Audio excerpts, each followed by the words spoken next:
Thank you, Vern. My pleasure to introduce today Dr. Bob Beatty, Professor of Political Science, College of Arts and Sciences at Washburn University.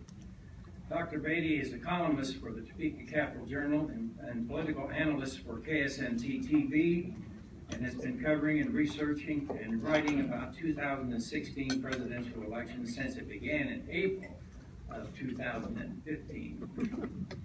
Bob spent over 30 days in Iowa following all the candidates, saw and talked to every candidate at their events in Iowa, and wrote a 21-part series on every candidate for the Capital Journal, and was live from the Iowa caucus for KSNT.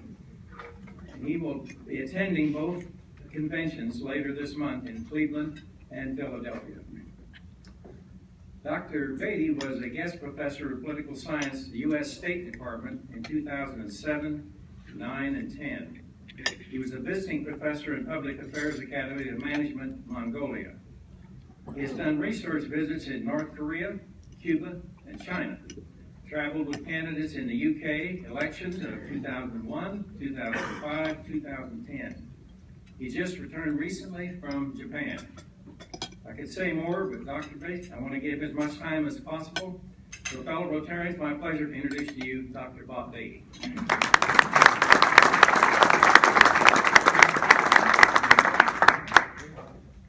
This is what they did for me in Japan, so I thought you'd get a kick out of that. The title of this talk in Japanese, which they titled American Shocker. It's good to be in Manhattan because it was the scene of one of the greatest nights of my life. Now you might expect me to say, oh, one of your children was born, or did you get engaged here? No, it was the night Topeka High defeated Manhattan High in football. Now, some of you have children. My son was the quarterback. So the previous defeat the year before, 2 years before in Manhattan was devastating. And I'm not saying the referees had anything to do with it. It was very tough, and so we hated Manhattan. Not even in Manhattan, but just going to Manhattan. Oh my gosh, we dreaded it. So that victory was absolutely unbelievable. But the Manhattan fans weren't too happy. They had to give us a police escort. They did. It's true. But we might have been celebrating a little bit.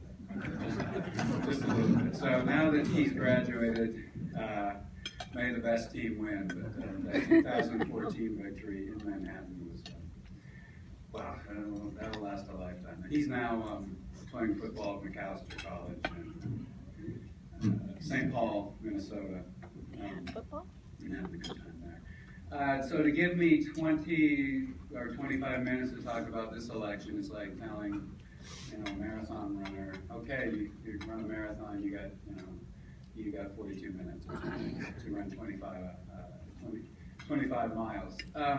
But so what I want to do is discuss a little bit of my thoughts on how we got where we are.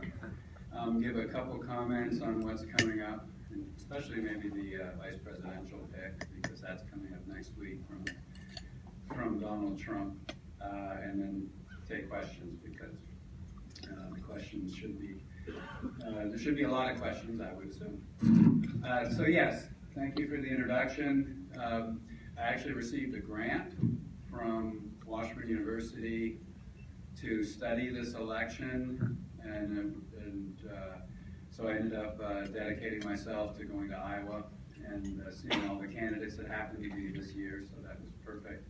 And as you can see from that photo, I made lots of new friends throughout Iowa. And as a little bit of background, I was actually at Donald Trump's first Iowa speech after he had declared for presidency. I might mention that, and was able to meet him and have a few words.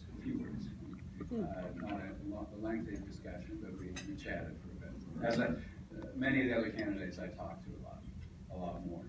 But okay, so this election, I'm going to skip through. This is the 2-hour Japanese I had to explain things like a caucus. That took an hour in itself.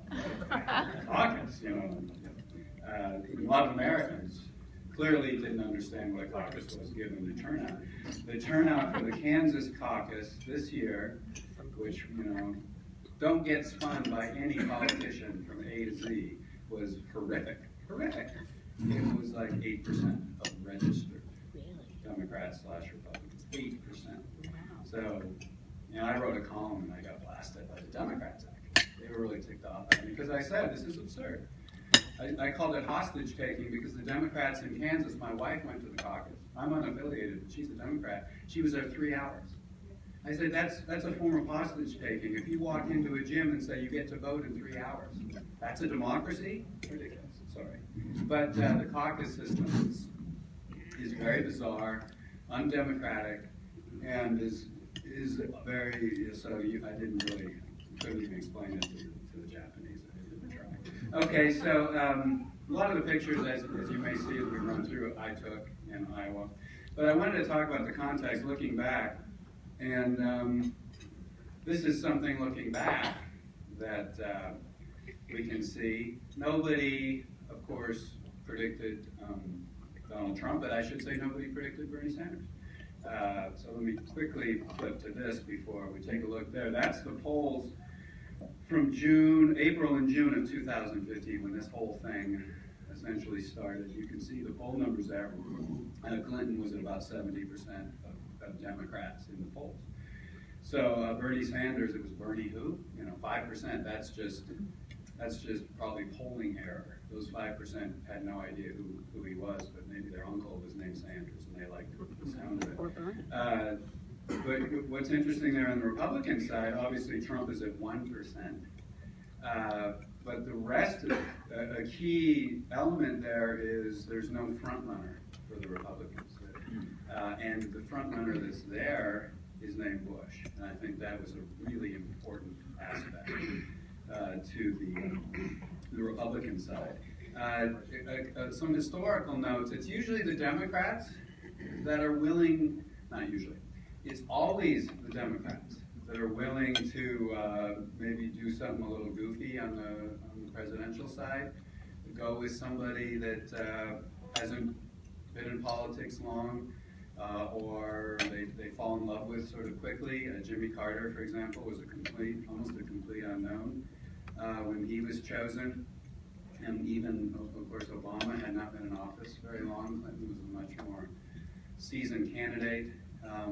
Bill Clinton as well.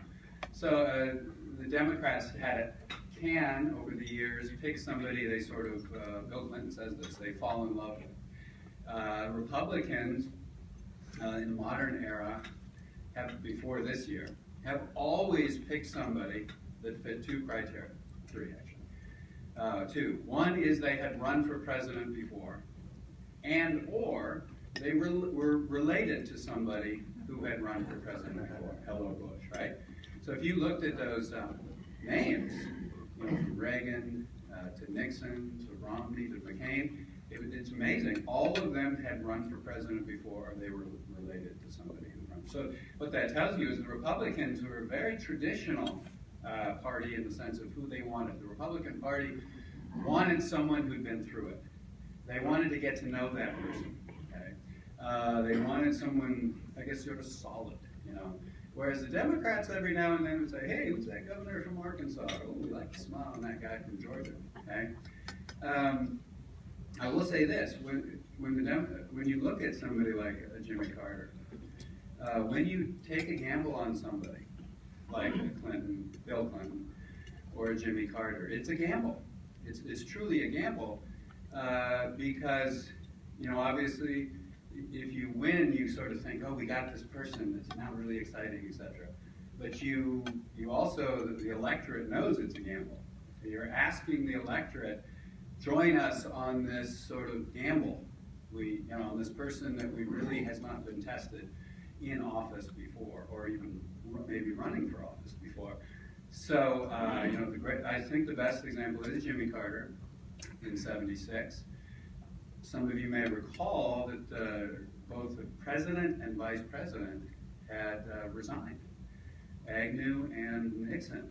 the Republican Party was in a mess. I mean, you can't get much lower than both President and Vice President resigning. So the American electorate was basically saying it's going to be a Democrat this time around. And then the Democrats go, okay, we're going to test that by giving you someone that you have no idea who it is. Just trust us on this. That was a very close election. Gerald Ford had no business being that close, to winning it. But what happened was during that election, Ford came across as sort of the rock. And they're like, okay, Carter, who is this guy? Ford always said, if I had a couple more weeks, I think I would have won that thing. And this is just pure political analysis. Ford also said he sort of wished he'd picked Anne Armstrong, who was the ambassador to the UK at the time. He thought that would have sort of really revved things up. He's not saying he didn't like Bob Dole. It's just that Dole was very establishment, and he think he needed a little goose on it. So, well, all of this is a setup to say this year is very different because on the Democratic side, they've gone with their most establishment traditional candidate who's been around for a long time. Okay, obviously has a record which can hurt you in many ways. She happens to be a woman, so that's unprecedented. So on the Democratic side, that's unprecedented. But she is the establishment candidate for the Democrats. On the Republican side, not only have they gone with someone who does not fit the criteria of what I mentioned before that Republicans usually do. I did digging. Now, it doesn't take too much digging. We have to do a little bit. But the nominee that the Republicans have chosen is, if he were elected, he would be the first major party nominee to have no governmental, electoral, or military experience in the history of the United States. That's how big a gamble the party is going with this. He's never run for office. He's never been in the military. There's been a lot of Republicans or Democrats in the years who had no governmental experience, but they were military. So many people say, well, business has replaced the military. Well, if he wins, that would be true. So that is really unprecedented. So it also, he would be the second nominee of any major party. So that's if he wins. If he loses, well, already he's the second major nominee of any major political party with no governmental, electoral, or military experience. And anybody know the other one? It's Wendell Willkie. We lost. Willkie is a little bit of a different animal than Mr. Trump. But so that was one other case. When you look at history, both parties would pick generals at various times with the idea that the generals were essentially sort of a part of the government in a way.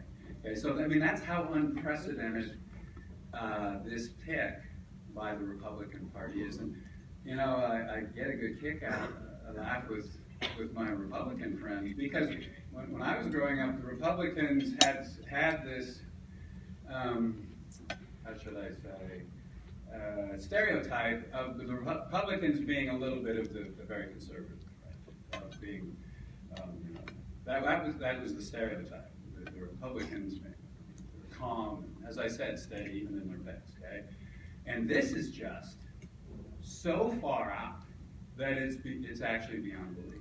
But it's happened, and he's the nominee. So the Republicans, essentially beyond who they pick, the specific person they pick, what they're doing is they're saying to the American people, and again, people may not like Hillary, have their issues with her or whatever, but she is what she is. She is a tradition, she fits in a long line since 1776 of the nominee, warts and all. But what the Republicans this time are saying is, take a chance with us. Take the biggest chance in American history. And I'm still trying to sort this out, whether that, it could be two extremes. First I thought, is the country in such bad shape that you have to do this? Or is the country in such good shape that it doesn't matter? Both. Both can actually, America could be so strong our democracy, our economy, our people. It doesn't matter who we put in the White House. We can survive it, in essence. It's almost like a test, right?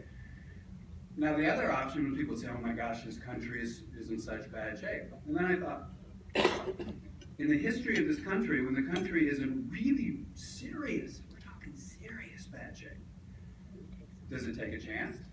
Okay? Or does it go with a very calm sort of person? And you look at like the Civil War era, Abraham Lincoln. Now, you may like Mr. Trump. He's no Abraham Lincoln. You study Abraham Lincoln, that guy was the essence of calm, right? When a crisis hit, you read Lincoln's speeches, and he was like, let's all come together. Let's figure this out, right? This is, Lincoln was demonstrably pained when something bad happened. He's a very, you just look at the pictures of Lincoln, it oozes through his face how sincere he was. The beginning of the Republic, like George Washington, during the Cold War era, Dwight Eisenhower, right? Mr. Eisenhower, right? He used to get criticized because, he was so calm. He'd go golfing maybe a little too much, right?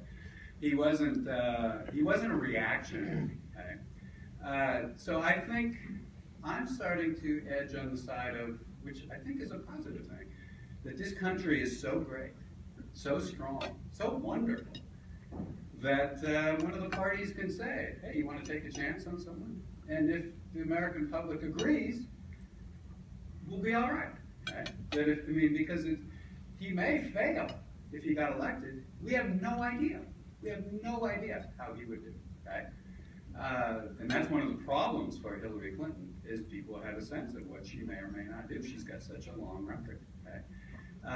So the Republicans are saying, join us and take a chance on this person. Okay? One really fascinating thing, and people aren't talking about it much because it gets lost in the wash of all this, is one of the more fascinating things about Mr. Trump, and I like him, by the way. We had, very brief.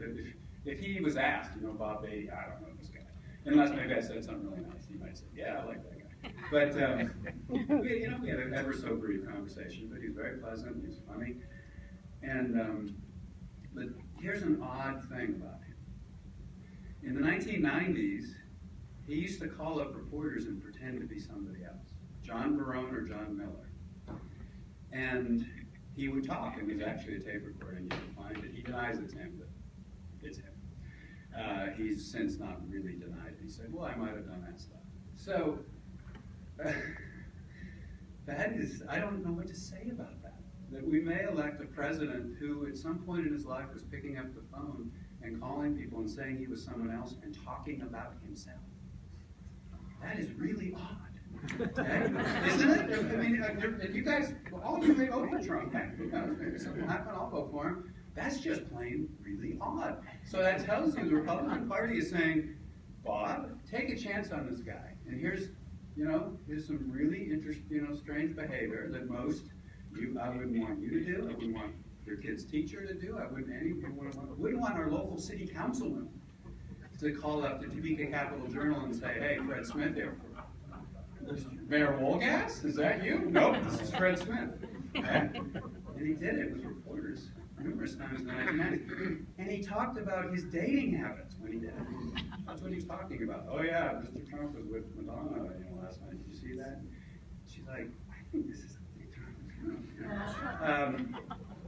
that's the chance. That's what and on a more serious note, that's what the Republican Party is asking the American public to do, which is ignore a long series of behaviors and say, well, don't worry about that stuff. I'm sure it'll be fine. Okay, it's tough. So jumping to the end of the story, I think that is the reason why he's polling at about 40%. Now that doesn't mean he's not going to win. I never say never with elections. You never know what's going to happen with elections. I think right now the American electorate is trepidatious about that. It could change. I mean, maybe 3 months of something different, or maybe a revelation on the other side may make a difference. But Wow. Okay, I'll briefly tell you about why I think what happened happened. And I think largely it has to do with President Obama on both sides. Okay, so obviously we know Mr. Trump was nominated is going to be nominated by the Republicans, and Hillary on the left, on the Democratic side, she really barely survived. And as Bernie Sanders fans will tell you, right, she really didn't survive. She shouldn't have. It was all, they're very upset about that. But I put Obama there front and center because I think looking at this, what Obama represents is two things for groups from both parties. Groups, not necessarily majorities. When 8% in Kansas come out and vote, it's really difficult for me to say, oh, the Republicans chose Cruz. I mean, when 8%, really, did they? When 7% of Democrats pick Sanders, and the Democrats in Kansas pick Sanders, I don't know. It's so few people. But so we're just saying they ended up nominating Hillary and Trump. It's really difficult. And I guess we'll say the Republican Party and the Democratic Party. Okay. So starting with the Democrats, I think Obama represented to some Democrats, and especially some unaffiliated leftists, socialists, I don't know, but a group of people that whatever you may think of Obama, and I happen to meet him too as well, and he's a little bit like Kathleen Sebelius. I don't know if some of you spent some time with Kathleen Sebelius. They're very conservative. I mean, if you sit down and talk with an Obama, you watch him or a Kathleen Sebelius, they're very measured. Their responses are, he says a lot. He doesn't like to get too fired up. In fact, he got in big trouble against Romney. Remember that first debate? His supporters were livid because he went out there and he didn't want to fight Mitt Romney. He just wanted to talk about a few things, and he just didn't have much passion, and he got in trouble, and he said, okay, I'll fight. And what I'm trying to say is that I think that a lot of people on the left, who aren't necessarily all Democrats, by the way, really love Bernie Sanders because I saw Bernie Sanders a lot, and he was fun because he would go crazy in his rallies, and the way he presented it, he said, why can't we have universal health care? Why can't we, he was talking about, essentially what Europe has. Why do we have to pay so much for tuition? And then he would say, the rich can't have it all, and the crowds would go nuts, just the way he presented this. And what he did was he was unleashing this pent-up passion that Obama had bottled, essentially for 8 years, from the left side of the Democratic Party. They wanted Obama to just come out and go nuts against Mitch McConnell, to yell and scream. And they want, a part of the Democratic Party did, okay? And so that passion appealed to a segment of the Democratic Party and to young people as well, who were very engaged. And so it was really fun to travel around Iowa and see these crowds get bigger and bigger and bigger. And for Bernie Sanders, he never expected it, not for a second. And he was more shocked. I happened to catch him early on in Iowa, and I just asked him, "Can you believe what's going on?" I can't believe it. He was fantastic because he's made it cool to sweat all the time now. So when I sweat, I just say I'm like Bernie Sanders and I'm okay. Oh my gosh. And I'll show you the pictures of that's Martin O'Malley. But there's Sanders there, and he's glaring at me because I'm in his way. You can see, I like this picture, if you can see it. It starts the speech, he gives a speech in the hall, and you can see the sweat pouring through his shirt. But so Sanders represented that a group of people on the left did not feel the pace of change that Obama represented was fast enough. Okay? And now, what Obama would say is, yeah, but when I leave, look what we've accomplished. And it wasn't quick enough, and also he's just not passionate enough for that group. So Sanders stumbled into this. He had no idea that was going to happen. But Sanders was also the perfect vehicle for it. And So I really think that had a lot to do with it. So that's what Obama had to do with on the left, okay? So mainly the income inequality was a big issue because you had 2008, a lot of people suffered after the 2008 recession, and then a lot of people did very well when they came back, okay? And so Sanders was able to tap into that. Okay, so now, how did Hillary survive Bernie Sanders? Because, you know, none of those Republicans survived Donald Trump, so you had this wave of sort of anti-establishment from the left. Well, one interesting thing about Bernie Sanders is if he were to have won the Democratic nomination, he would not have won it by winning Democrats. So what's happened is, I talked about the caucus, but when you look at the scattering of caucuses and primaries and everything across the United States, Hillary Clinton won 90%, roughly give or take, I will check again, 80 to 90% of every caucus and primary that only allowed Democrats to vote. Bernie did fabulous in ones that allowed independents and unaffiliated to vote. So essentially, Hillary, and that's why Bernie was always upset, because she was saying all these super delegates in the Democratic Party were for Hillary. Well, of course, they're Democrats. Bernie's not a Democrat. In fact, I heard he got booed a couple of days ago when he went and talked to the Democrats in the House. Well, of course he should be. He's not a Democrat. I'm not putting down Bernie, but the Democratic Party almost handed their nomination to a non-Democrat. Pretty close. That's weird, folks. Now, whatever you think of democracy and everything, we have political parties. They're supposed to pick the members of their own party, and what they've done over the years, and maybe it's good, maybe it's bad, but is they've opened up the process so they no longer control who they give their nomination to. Well, I'm sort of thinking, if that's the case, what's the point of the parties? Just open it up. Have elections, right? I mean, if a non-Democrat steps into a Democratic primary and anybody can vote, it's very muddy, very muddy. This all happened after 1972.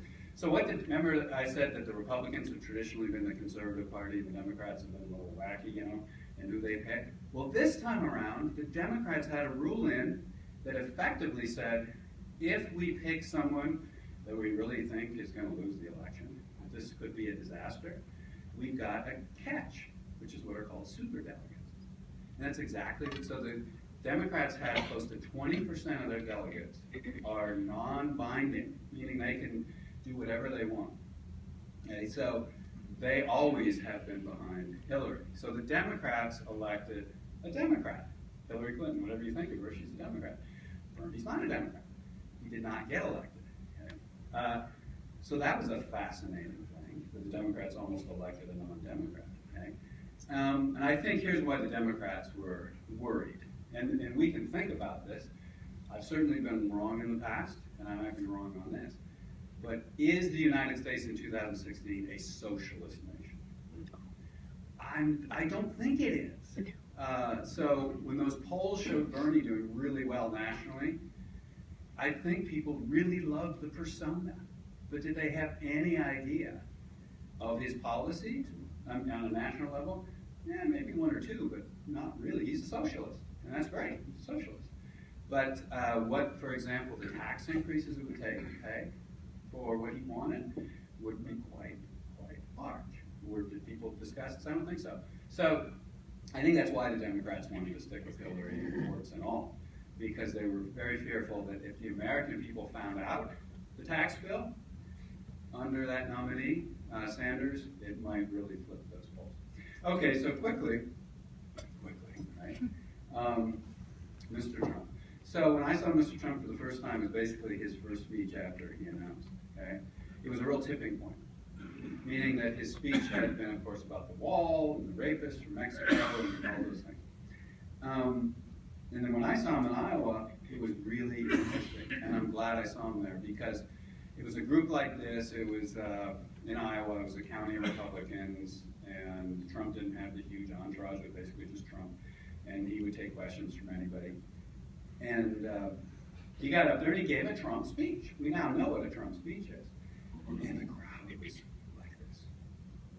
And didn't applaud really, didn't do the whooping and everything. And about half the crowd was like me, which was, and I'll show you exactly what about half the crowd was. And I got home and my wife asked me, so what was the Trump speech like? And I'm like, I can't even describe it. I don't know where to begin. It's unlike anything I've ever seen in my 20 years of politics. But what that tells me is something, and we don't know this for sure, is that a large part of the Trump effect was the bandwagon effect. Meaning that if he was not seen as a winner, I think it might have really hurt him. So I think what was really important for Trump were a few things. One, he's been on TV for 11 years. Okay, so I've been on TV for a little bit. So for example, if I were to run for some sort of local office, I'd have an immediate advantage. Oh, Beatty, I've heard my name. Okay, great. And if you have some money for me, I'll think about it. Otherwise, I can't afford it. There's a really important thing about Trump. He'd been on a show called The Apprentice that had very good ratings for 11 years. And on that show, he played a character, okay, which was Donald Trump. It was a character, right? Of course, it's fine. And you know what? We're all smart enough to watch reality shows and know that they're scripted, okay? Aren't we? We are. So he played a character called Donald Trump, and that character for 11 years was never wrong. And he fired people, and he told people what to do, and they even had, of course, celebrity, where celebrities, well-known people would come in, and he got to lord over them. So he's like, the Game of Thrones thing, where he gets to be the king. And for 11 years, that was the persona. So when you look at the Republican field, you've got Bobby Jindal, you've got Rand Paul, you've got not Bush, but there's 16 other candidates. But you've got even Scott Walker, Bobby Jindal, Lindsey Graham, going through all the pictures here, George Pataki, even the quote-unquote well-known politicians. Very few people know who they are. Who knows who Lindsey Graham is? Nobody. Okay? So Trump had a built-in advantage of the celebrity advantage. Okay? And the persona was very impressive. An infallible businessman. Infallible. Right? And and also very talented. And so Trump was so talented that in the debates, when opponents say, yeah, but you went bankrupt 7 times, he'd say, well, that's smart, right? So, and that was very effective. He was able to flip that. Normally, if I go bankrupt, I'm sort of embarrassed, right? I mean, bankrupt means that you gave me $1, sorry, I'm going to give 50 cents. Mm-hmm. That's not so great, right? I mean, she's a local businesswoman, and she lost 50 cents on the buck to Beatty. And I don't know if I can trust Beatty again if Beatty wants to borrow money. Trump in those debates were saying bankruptcy is great, right? It's very, very smart. And you're like, I guess it is smart. So that persona his opponents could not knock that persona out. 11 years in the making of the infallible, brilliant, superstar businessman that was on television. Okay? So that was the most important point, a very important point. The second important point was the division of the Republican field, as I mentioned before. 17 candidates. So Trump won a number of primaries or caucuses, whatever, with about 32% of the vote. Great for him. But I've always wondered, I'll never know, I'd love to have seen a one-on-one early in the race. Early in the race. We don't know, because it simply didn't happen. So sort of the anti-Trump vote obviously was divided among all those different candidates, Bush and Christie and who else, Cruz and everybody else. Third was probably the strongest candidate against Trump was Bush, former governor of Florida. His wife spoke Spanish. He sort of appealed to a wide group of people, et cetera, et cetera. But his name was Bush. Essentially one Bush too many. Third Bush. No, it's not happening. So your strongest candidate has a key flaw. I mean, really, a killer flaw. And Trump brilliantly exploited it. He basically said, you really want another Bush? You know, like, no. And then that forced people to look at the rest of the field, and who are these people? Well, they're politicians. And so I really fell into that. So who emerges but Ted Cruz? And Cruz is a niche candidate. He was only going to appeal to really the religious conservatives, okay? And the other quote-unquote establishment candidates had various flaws. So Trump took advantage of this very big, large, divided field. Now, who I thought the Republicans would pick would be John Casey, okay? Just because I've been studying this for a long time, and he seemed perfect, right? He's from Ohio. You win Ohio, you win the election, right? He could expand the party a bit because Ohio took Medicaid expansion, right? He was a conservative when he was a congressman, okay? So he's experienced. So, but he was essentially, it would have been interesting. He was dull, right? So the Republicans after Romney, I think many of them were like, we want some real move. And so a Kasich with some pizzazz might have been the key. The other factor which Trump has tapped into, and we just don't know how big a factor this is that change is difficult. Sometimes I say it's frightening for all human beings. Okay? And so the irony is that while Obama wasn't bringing change fast enough for the left, so they're mad, where's Bernie, we want Bernie? On the right, it was too fast. Okay? For some people, just having a black president was too fast. Okay, so here's where Trump benefits.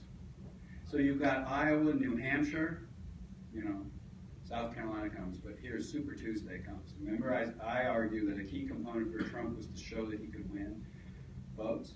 The South. Super Tuesday, there's 8 states from the South.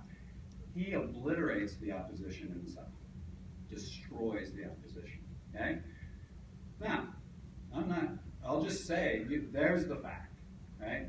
That Trump greatly benefits from having the South, the calendar be the South, right when when it was a crucial moment, okay? And so for the South, change has always been difficult. It's 1860, right? But the changes in America involve odd sort of things with, gay marriage and LGBT rights and sort of things that are very difficult to figure out, plus the changing color of the United States, which can't be stopped. So I think you had those two dynamics going on, okay? And so going forward, and I see my time is up, it's not impossible that Trump could win. I think I'll start with him. The key for Trump winning is something, a lot of people wouldn't like this, but to get the people that really loved him in the primaries to get out and vote in the general election. Some people won't like that because of maybe those people haven't voted normally. But to sort of double down on that appeal, which is a varied appeal, but it's possible, especially in the industrial states. Essentially what I'm talking about is disaffected white voters. That's what the polls are showing. Disaffected white voters are his base. Obviously, the opposite side is Hillary will have to get out the Obama voters. Okay? She gets out Obama's 2008 voters, she wins, no question. There's no question about it. She gets out Obama's 2008 voters, a Democrat can't lose. Okay? I mean, the turnout in 2008 was incredible from voters, those voters. We're talking mostly minorities, but also women and youth. So it's really a battle of turnout groups in this upcoming election. So I've talked too much, but I warned you that I would. And I'm probably going to have time for questions. Right. We'll take a couple questions. Oh, you're generous. Questions? They gave me an hour and a half in Japan. Yes, sir. Isn't Trump also a non-traditional Republican, questionable Republican? Well, thank you for that question, because I don't think Bernie Sanders is a Democrat. Now, he could be in the future. The Democratic Party could change, and now he's a Democrat. Meaning, I was questioning, well, is America a socialist country? And if it is, then Bernie would be the face of the new Democratic Party.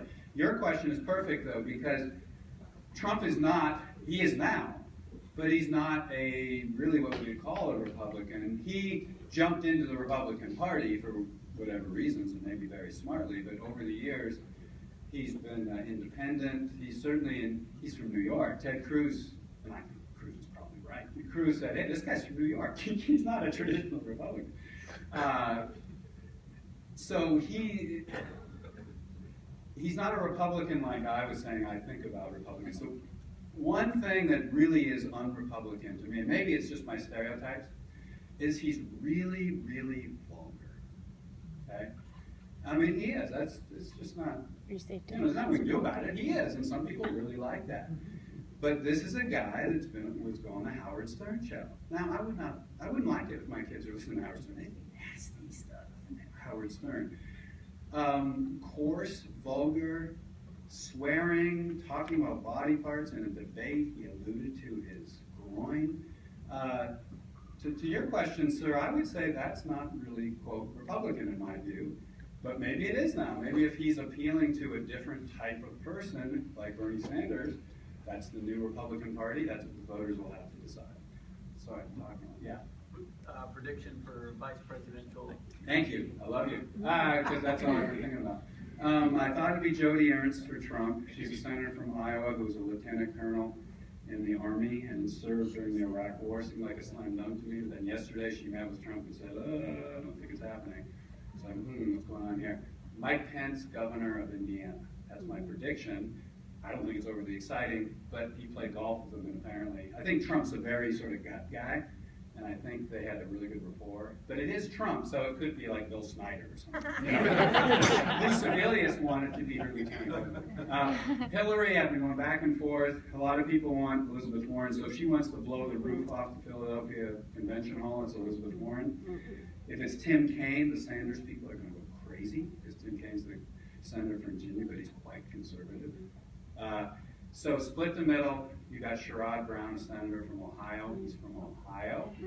And he's got a gravelly voice. He looks a little bit like Bernie Sanders sometimes. So maybe you split the middle and go with Sherrod. I would. Sherrod Brown from Ohio. But if she's feeling wacky, she'll go with Elizabeth Warren, who can get them going nuts. So I think it could be Brown and Pence. That's my best. Yeah.